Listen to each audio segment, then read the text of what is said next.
I feel like we're getting to a point where there's light at the end of the tunnel. There has been a lot of buzz. What does this really mean? I'm going to use the word obsession when it comes to rates right now. You can never time the market. Will this bridge the gap? I want to hug you for saying that. Welcome to the Stellar Talk Show. It's your platform powered by Experts Insights. We're here to explore the questions and topics that matters most to you, whether it's achieving homeownership, investing, or elevating your lifestyle. Let us know what you want to hear and we'll bring industry experts to dive deep and provide the answers you deserve. Thank you for tuning in. Don't forget to share this podcast with anyone who could benefit from these valuable insights. Let's dive in and elevate together. Hi and welcome to Stellar Talk Show. It's your platform powered by Experts Insights.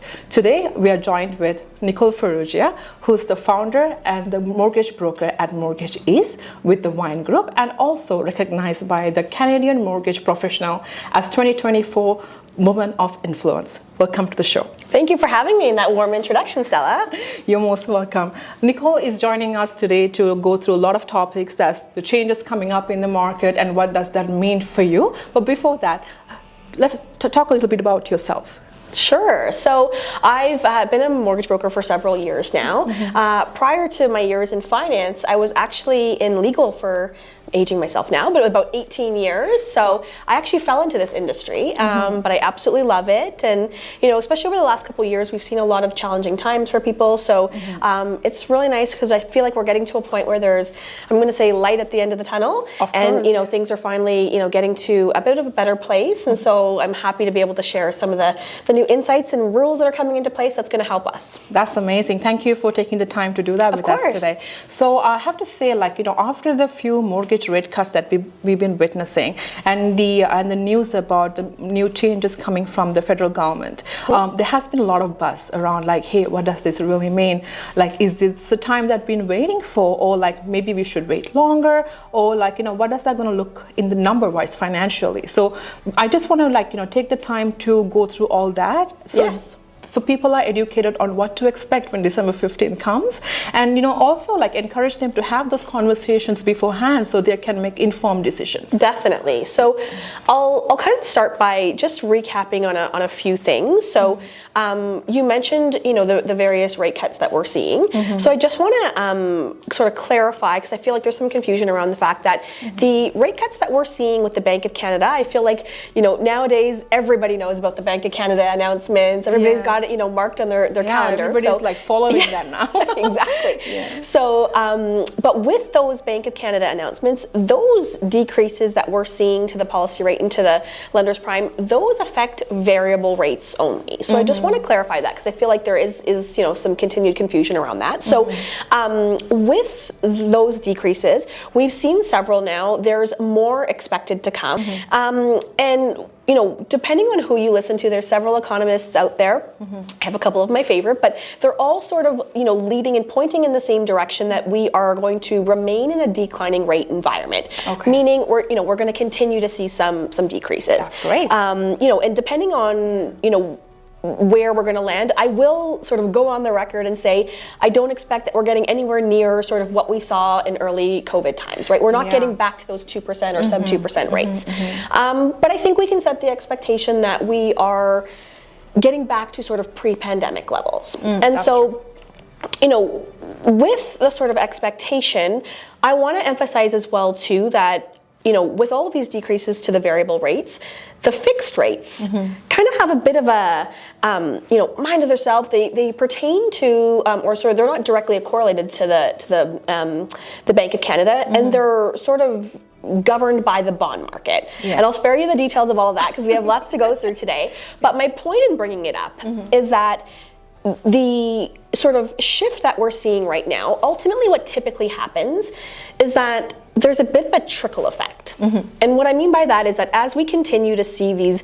Bank of Canada decreases and the variable rates come down, ultimately we expect the fixed rates to come back down as well. But because they're not directly correlated, they don't happen at the same time. That's true. So when we're seeing these, you know, 50 basis point decrease that we saw, you know, in October, I had lots of calls calling me saying, hey, Nicole, so my fixed rate went down, right? Yeah. And that's not the case. So, there's lots of things happening right now. And I'm bringing this up just because it's so important that, with all of these new rule changes that we're going to talk about and, more, purchases coming to play and all these kinds of things, it's really important that we understand these things because, there's been a lot of, I'm going to say, bad reputation that's followed the variable rates for quite some time now. Yes. Understandably so. Yeah. But if you kind of understand everything that I'm saying, that we expect that we're in a declining rate environment and, there's a bit of a trickle effect with the fixed rates, then ultimately, a variable rate can still be a very good decision for a lot of borrowers and a lot of clients because we anticipate that we're going to see fixed rates also come back down, whether it's 6 months from now, 9 months from now, at some point in the future. So the nice thing with those variable rates is that you have the flexibility to lock into a fixed rate later on. I feel like there's a lot of I'm going to use the word obsession when it comes to rates right now because it's true. Everybody's really concerned about rates.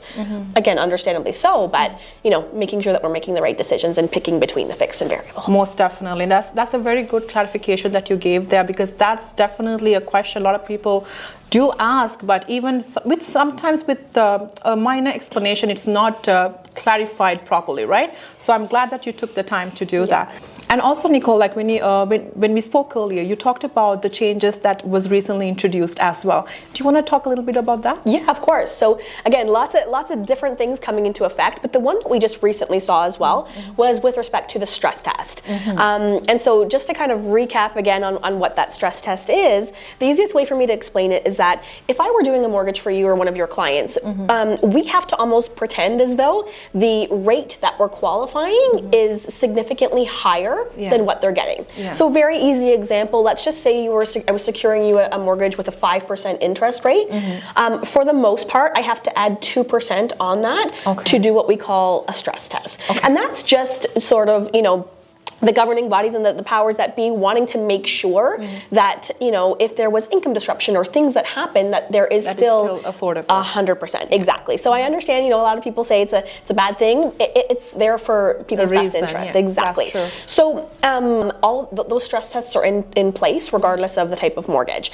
But what's been happening now, or what is happening now, is that with conventional mortgages, so mortgages that are not insured, example, you've put down more than 20%, when those mortgages come up for renewal, so when that 5-year term is done, for example, and you're up for renewal, as long as it's a straight sort of transfer or switch, meaning you're just looking for rate shopping and things like that, you no longer have to qualify under the stress test. Wow. So it's a really, really big sort of help, and we actually saw the removal of the stress test earlier, I believe it was earlier this year, on insured mortgages. So mortgages that have that default insurance attached to it, but there was still a whole bunch of players that didn't get to take advantage of that.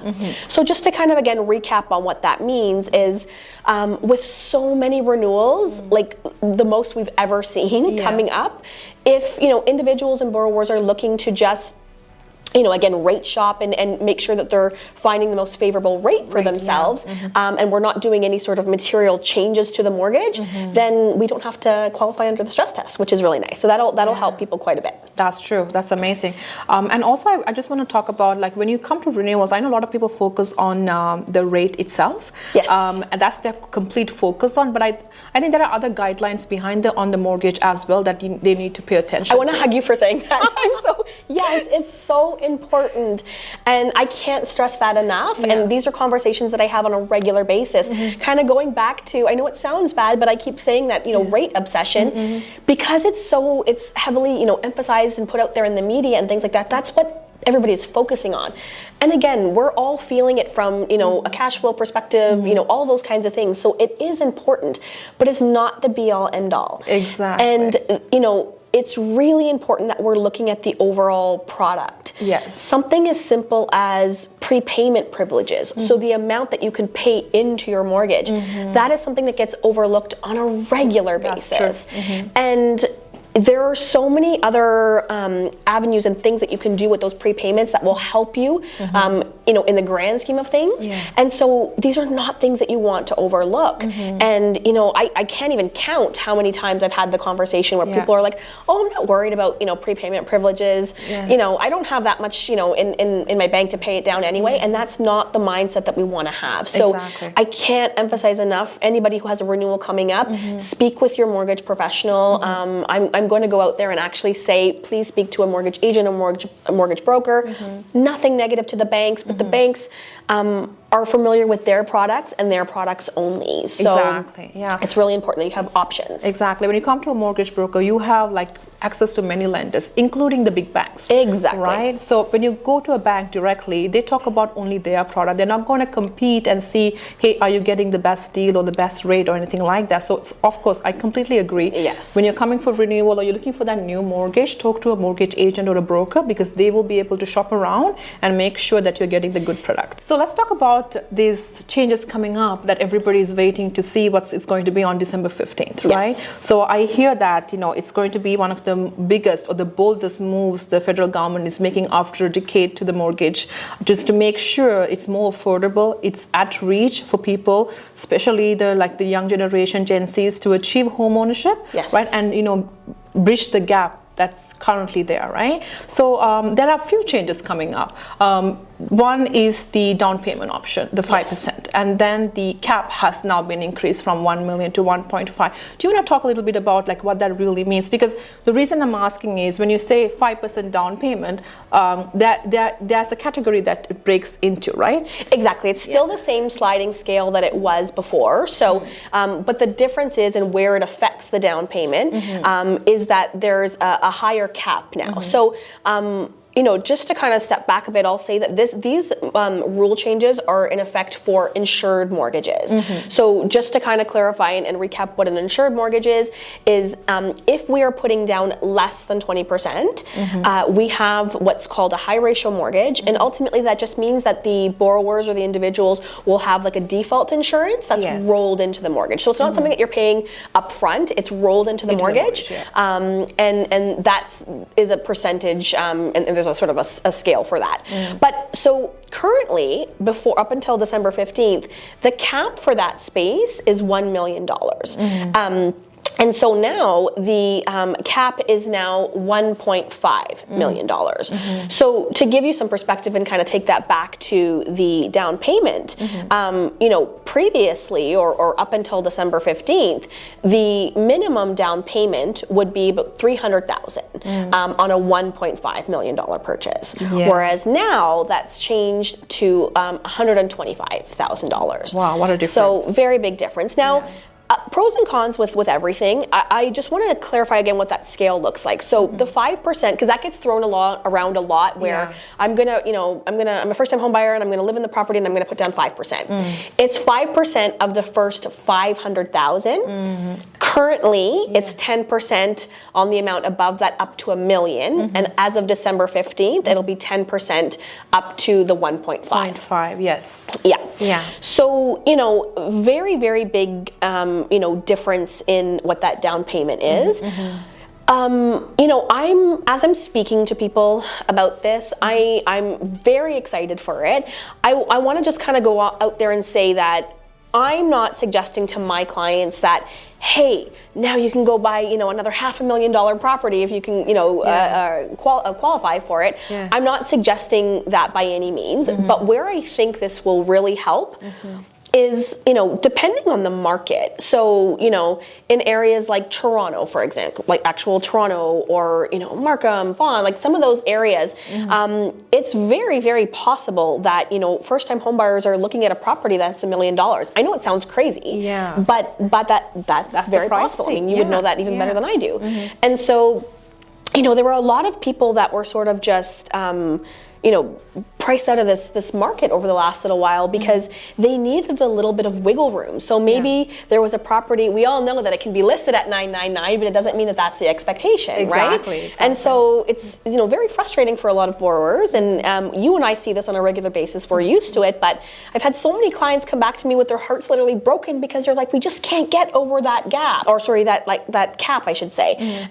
I definitely think there's lots of exciting things to come into play for those borrowers. borrowers there. For sure. And the icing on the cake is the 30 years amortization. Yes. So I'm actually really happy about. I'm happier about that than I am. I mean, it's all good news, but if I had to pick one, it would be that. So with the 30-year amortization, it was earlier this year, it was introduced that 30-year amortization was going to be available for essentially pre-construction and new builds. Yeah. And if anybody heard me speak earlier this year, I was not happy about this. I was very vocal about it because I just thought it was a whole lot of nothing, meaning that it was almost a tease, right? Because there's just, like, it's great for those, borrowers with pre-construction, but it's just that was not where I really felt the pain point was. So I was really upset about it not being available to sort of all borrowers or all first-time home buyers. So that is now coming into effect. And so currently in the insured space, we only have a maximum amortization of 25 years. So if you are in a conventional space, meaning not that insured space, we have 20% down payment or more, 30 years is available to all of those borrowers. But in that insured space, again, which are a lot of the majority of first-time home buyers and things like that, it wasn't available. So that's coming into effect. And so we don't get access to it though until December 15th. There's a lot of misinformation out there as well right now that we can sort of apply for it now and close later. But the rules, in order to take advantage of that actual qualification, the submission has to be post December 15th. Yes. That's kind of like what we were talking earlier as well with clients. Like a lot of people out there think, okay, it's coming in effect, but I want to know what my numbers will look like then. So it's definitely not something that you want to like estimate. You want to wait till the rules to come into effect. Because these are new regulations coming in, new facilities that's made by the federal government. So you need to wait till that time comes to get the actual picture. And where I think some of the confusion is like if in a situation, and we actually had a client like this as well too, in a situation where a borrower can qualify under the current rules. So the 25-year AM, all of the current rules that are in place as of today. And if they're not closing till the end of January, for example, we still can at that point sort of restructure it and requalify them on December 15th if they want to take advantage of the 30-year, meaning because that will help with monthly payments and things like that, right? So that we can do, but in terms of basically getting access to it now, we do have to wait. With the 30-year amortization, where that really helps borrowers is it's kind of twofold.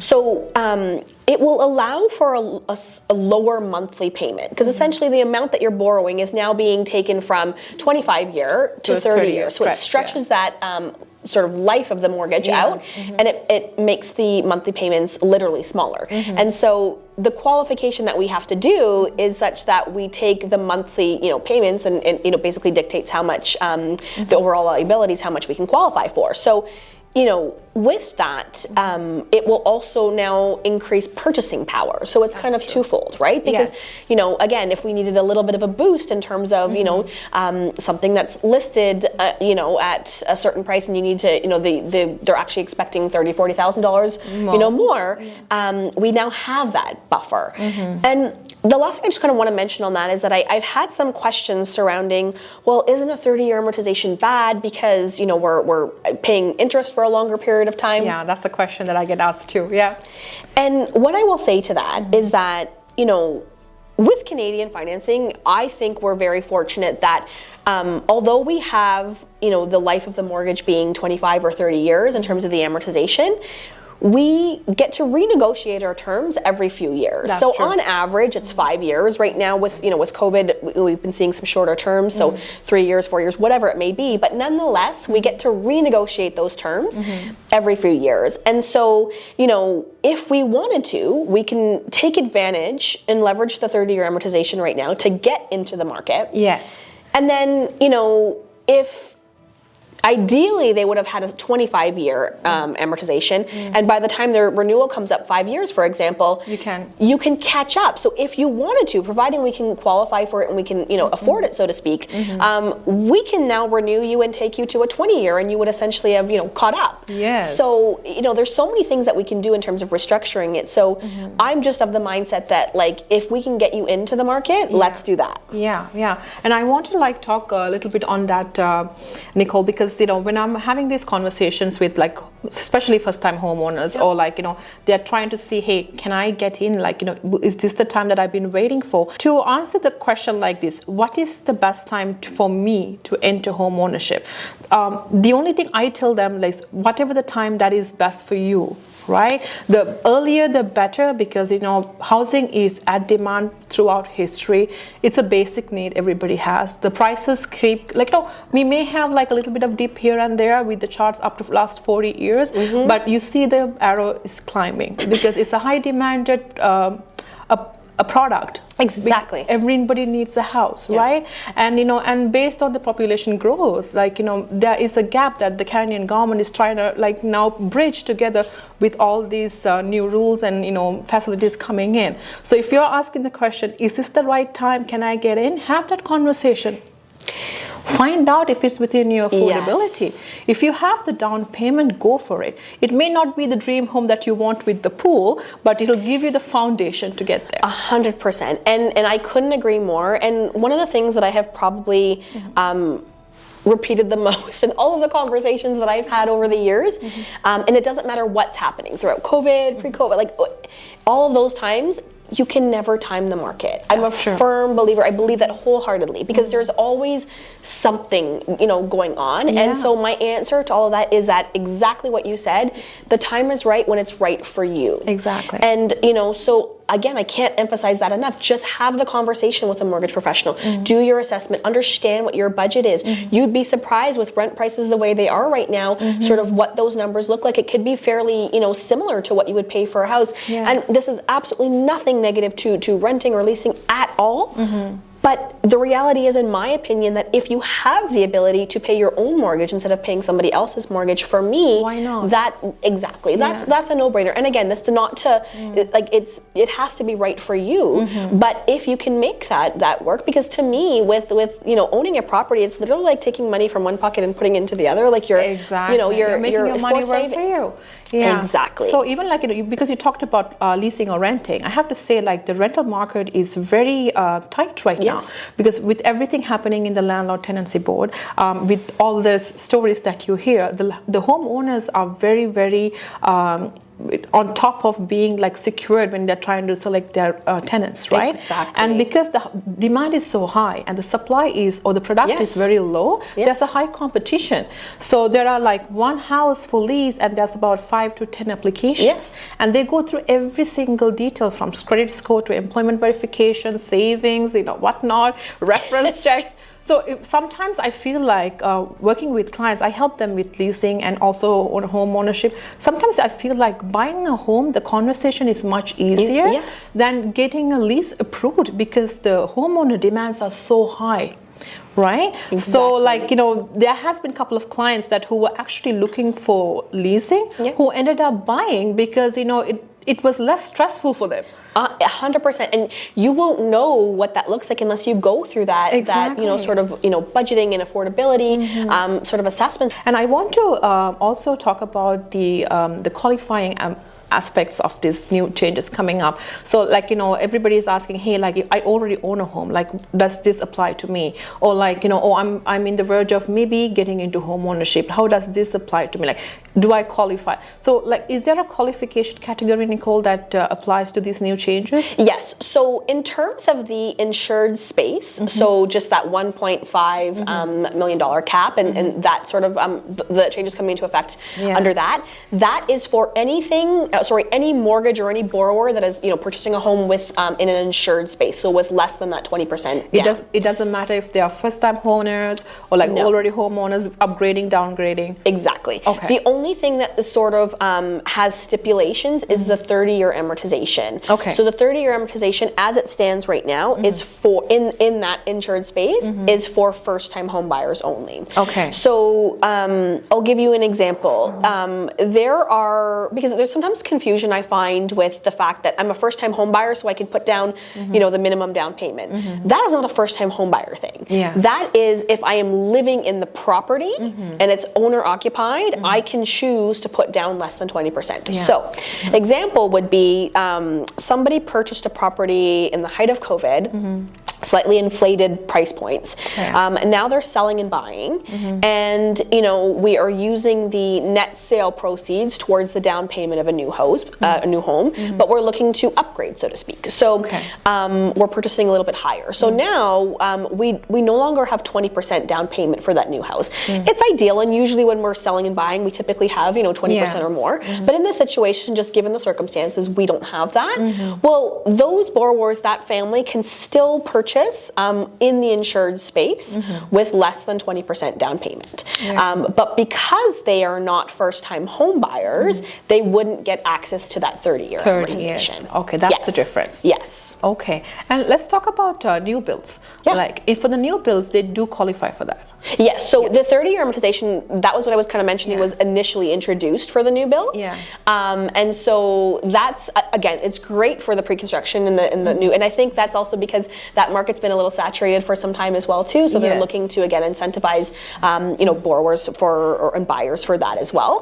So yes, in the pre-construction, if it's, a pre-construction or newly built property and not resale, then yes, that 30-year amortization is available. Yeah, and that's for, like, even if you're a current homeowner, you're investing into a pre-construction, or it's your first home and you're going pre-construction, they both apply. Exactly. Okay. Yes. That's great. That's so amazing. it will be nice, and the next step, hopefully, I'm going to throw that out there for anybody who's in the regulate, can regulate these things and call the shots. It would be really nice if we have the 30-year amortization just available across the board, but baby steps. We'll take it for now. Yeah.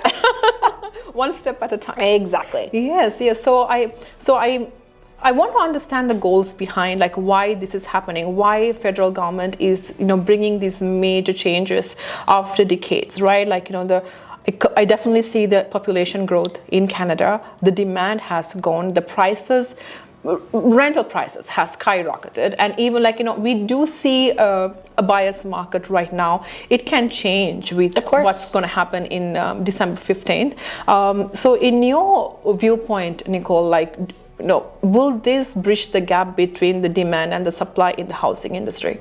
I don't think so. I think we're still a ways away from that. I think it's all, steps in the right direction, all, moving in that right direction. But I still think that there are a lot of other external factors that are causing issues. To me, this is not going to fix the supply and demand issue, right? Yes. But again, it will help affordability, and it will help, those buyers that have kind of been, forced into the rental market because they couldn't, purchase because of that cap, for example, or needing that little bit of wiggle room with, the 30-year amortization. So I definitely think it's helping, and it's all, again, moving in the right direction, but I think we still have quite a ways to go in terms of the overall housing crisis, so to speak. Understand, because the population never stopped growing. Exactly. So we need to definitely, speed up the process as well to meet the gap. So I wanted to ask you, so with this, in this time frame of the year, with everything happening, the big talk about housing, like affordability and what's coming next, and the next interest rate announcement again in December happening. So a lot of things are changing. A lot of people are looking for the opportunities to grasp, and a lot of people are still at the edge, like the penguin theory. I'm going to wait to see what happens. I'm going to follow this. What is one piece of advice that you would like to share? Honestly, I kind of said it earlier, and I'm just going to reiterate again to say, just don't wait. Don't sit on the fence. I think, if you've had that assessment and this is something that you want to do, I think we still have a little bit of a window before things get a little crazier. And despite everything that I'm saying, or the information that's out there, there are still people that are sitting on the fence and are going to continue to sit on the fence until the next rate decrease or the rules come into effect and all those kinds of things. So but I do genuinely believe that we're going to continue to see an uptick in the market. I think it's going to be a busy spring, and I think all of these changes again are going to fuel that activity, and that window that we may have in certain areas and market centers for certain people is just gonna kind of disappear very shortly. So I think if you have the ability to purchase now, now, don't time all of these changes or, the continued rate decreases. Again, kind of taking it back to the very beginning with the variable rate options, that's something that, again, can buy you time if you wanted to act on something now and then lock in at a later date, right? When you think the rates, have come back down further. For sure. I just want to throw some numbers at them for them to get thinking. So let's say hypothetically someone who's renting right now want to get into like a 1-bedroom or a studio apartment. The prices are slowly climbing, as we have seen in the near past. Whatever that was in the 450, 430 range is now closer to 500 range, right? The demand has gone up and we can see the prices are climbing already. So let's say hypothetically they're looking for a $500,000 home. The down payment you're looking at is about $25,000. Yes. Right? And what does the closing cost would look like? So that's a really good question. It depends on, the answer that depends on who's asking. And what I mean by that is if you're in an insured space, an insured mortgage, the lenders themselves will typically ask to see about 1.5% of the purchase price for the closing cost. And that is on top of the down payment. Exactly. But in reality, for that same example, the closing cost will actually be much less than that, just simply because of the first-time home buyer land transfer tax rebates and things like that. Because in the Toronto market, they're double taxes for the land transfer tax, but you can get a maximum credit of $8,475, I believe it is. And then outside of Toronto, it's $4,000. So those rebates will get applied to the land transfer tax, which is the biggest portion of your closing costs. So in reality, it's less than that. But in the conventional space, so sort of regular mortgages, not in that insured space, I typically will say anywhere from 2 to 4%, because it will depend on the area that you're purchasing as well. So again, Toronto is going to be closer to that 4%, where somebody in Oakville, for example, is going to be maybe on that 2%. That's true. So it depends. So it's good to talk about the actual numbers, because a lot of people, they may or may not have that $25,000 to $40,000 amount in their savings or in their 100%. RRS space, but this is the time that you can sit down with a financial advisor or a mortgage advisor to see how you can put that savings to play. Exactly. Right? And that's why it's never too early to have those conversations, exactly. right? Yeah, and we see a lot of inquiries these days. We've been doing a lot of meetings as well, and we encourage you to bring them on. We are happy to sit down and have a look at your numbers, your goals, what you want to achieve in your home ownership, in your life in general, and see how we can get you started and give you the best advice. And maybe even you don't have the savings right now, maybe you can come up with a plan. Exactly. So at what time we should have the next conversation. Right, and that's the goal, that we want to have this discussion today, so people are aware of what options are available for them. And with all the questions that you had, I hope that those has been answered for you. But if you do have more questions, we're gonna leave a link below in this podcast, so you can always reach out to us. We'll be happy to schedule meetings, sit down with you, and talk about your future, your goals, and how we can may be able to assist you get there. For sure, definitely. Yeah. Happy to help. Yeah, Nicole, I want to thank you for taking your time, coming here, sharing this insightful information. Yeah, and we look forward to maybe having you again another time with definitely. more insights into a different topic onto mortgages. Of course, and anything that you guys want to know, let Stella know, and we'll be back here for sure. Most definitely. Thank you, Nicole. It was a pleasure having you. Thanks again. Bye, guys. Thank you for spending your time with us on the Stellar Talk Show. We hope you found value in today's episode and gained insights to help elevate your lifestyle. If you enjoyed the discussion, please like, subscribe, and share it with anyone who could benefit. It means the world to us. Until our next episode, stay inspired, and I'll see you soon on our next Stellar Talk Show.